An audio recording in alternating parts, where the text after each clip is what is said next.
మాజీ ముఖ్యమంత్రి వైఎస్ జగన్మోహన్ రెడ్డి భద్రతా అంశం ఇటీవల కాలంలో చర్చనీయాంశంగా మారింది. ఎన్నికల అనంతరం అధికారంలోకి వచ్చిన కూటమి ప్రభుత్వం జగన్ భద్రత విషయంలో నిర్లక్ష్యం వహిస్తోందని వైఎస్ఆర్ కాంగ్రెస్ పార్టీ ఆందోళన వ్యక్తం చేస్తోంది. ఈ నేపథ్యంలో జగన్ తన సొంత సెక్యూరిటీని మరింతగా పెంచుకునేందుకు నిర్ణయం తీసుకున్నారు. ప్రభుత్వం ఇస్తున్న భద్రతకు అదనంగా 10 మంది రిటైర్డ్ ఆర్మీ ఉద్యోగుల్ని ప్రస్తుతం జగన్ తన భద్రతకు ఉపయోగించుకుంటున్నారు. వీళ్లకు అదనంగా మరో 40 మందిని జగన్ నియమించుకున్నట్లు పార్టీ వర్గాల ద్వారా తెలిసింది. ఈ నెల 6న వైఎస్ జగన్ ఉమ్మడి కర్నూలు జిల్లా డోన్లో పర్యటించనున్నారు. ఆ పర్యటన నుంచి కొత్త భద్రతా బలగాలు రంగంలోకి దిగనున్నట్లు సమాచారం. ఇటీవల వైసీపీ పీఏసీ సభ్యుల సమావేశంలో జగన్ భద్రతపై ఆందోళన వ్యక్తం చేస్తున్న సంగతి తెలిసిందే. మీరు బాగుంటేనే అంతా మంచిగా ఉంటారని, ప్రభుత్వ తీరు చూస్తూ ఉంటే మీ భద్రతపై ఆందోళన కలుగుతోందని సమావేశంలో జగన్తో వైసీపీ నేతలన్నారు. మాజీ ముఖ్యమంత్రి హోదాలో జగన్కు Z+ కేటగిరీ భద్రత ఉంటుంది.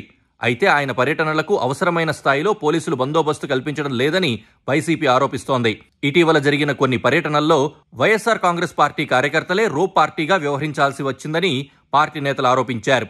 జగన్ నివాసం వద్ద కూడా భద్రత తగ్గిపోయిందని వైసీపీ పేర్కొంది.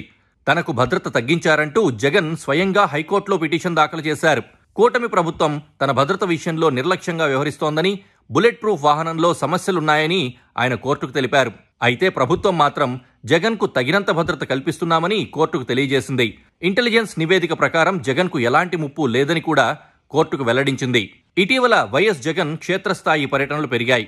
రానున్న రోజుల్లో జనంలోకి విస్తృతంగా వెళ్లాలని ఆయన ఇప్పటికే నిశ్చయించారు.